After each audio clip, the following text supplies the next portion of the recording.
unconventional solutions to money, relationships, wellness, and more. Shine a light onto your day and into your life. Power Your Life with Dr. Joanne White.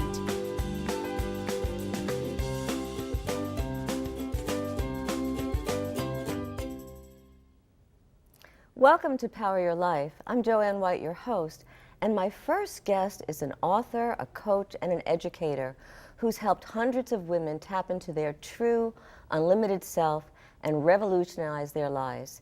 She's known as the Limitless Life and Luxury Guide. Welcome, Rose Rivera. How are you? Oh, I'm excellent. Thank you so much. Great. What is this program that you've developed? The Who Am I program, what is that? Yeah, the Who Am I program, it's called Who Am I Personal Revolution System. And what it's designed to do is really allow women to tap into who they really are in terms of their personality style, as well as their strengths, their true values, and then live from that place. So revolutionize? How do they revolutionize their lives?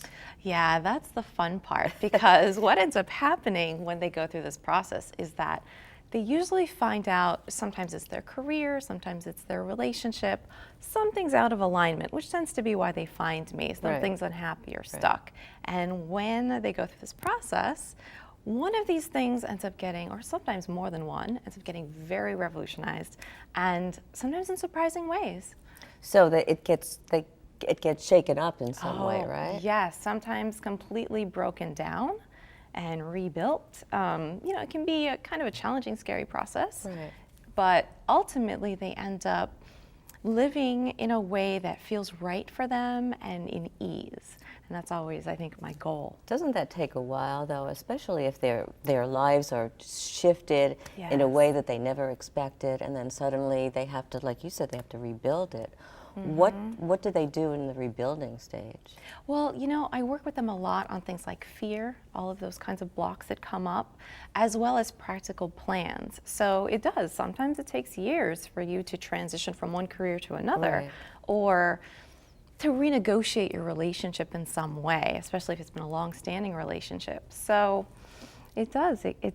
It's a very challenging process, but at the end it's very rewarding because they end up being very truthful with themselves and with everybody around them.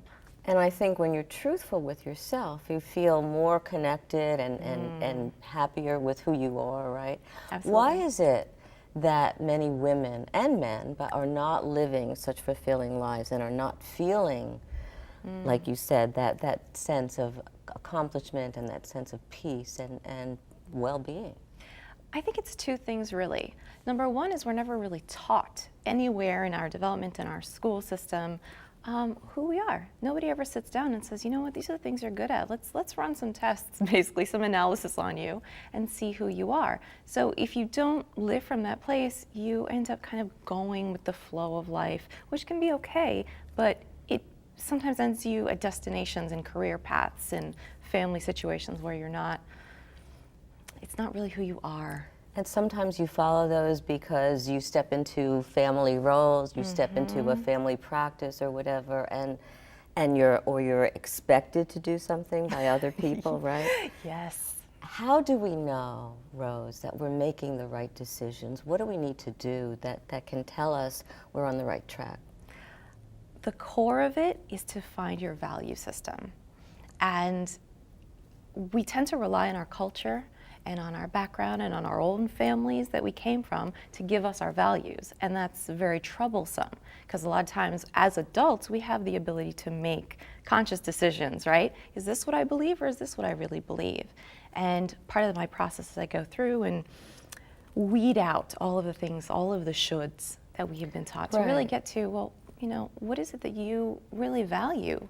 What are your core tenets that you want to live by and bring those out? And it may be totally different, like you're saying, from what family values are or your partner's values are. It's a soul-searching process, isn't it? Absolutely. Is it painful? Yeah, it can be. I can't sit here and say it's not.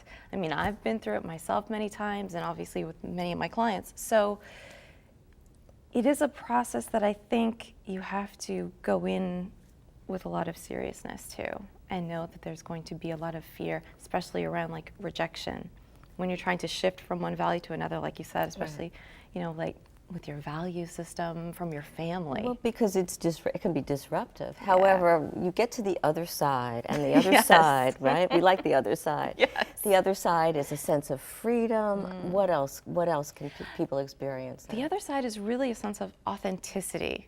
And, whether you're on the spiritual bent or not, I think that life will bring you opportunities once you are in alignment with those kinds of truths and values, that it's easy for you to say, yes, that's the one for me. Or, you know what, no, that's not really who I am. I'm going to pass on that one. And so you end up being able to navigate your life from the inside out, rather than from the dictates of everyone around you saying what you should do. And that's, yes, it's the sense of freedom, but it's also the relationships you build from that point, because you end up surrounding yourself with people who really love you, who really understand you. Love the authentic you, love the you that you Right. probably have just kind of discovered, right? That's right. When people go through this process, Rose, what happens to the people around them? It's funny because while you have maybe some people on, I'll say, the fringes that might drop off, and that's part of the process because you also end up with a lot of new people in your life. The people that now stick with you through this process have the ability to really form authentic relationships with you, not the facade. Right. And that's great because they're changing too. Thank you so much, Rose. Still ahead, you'll hear how one widow's grief has turned into unwavering strength for others. Her inspiring story when we come right back.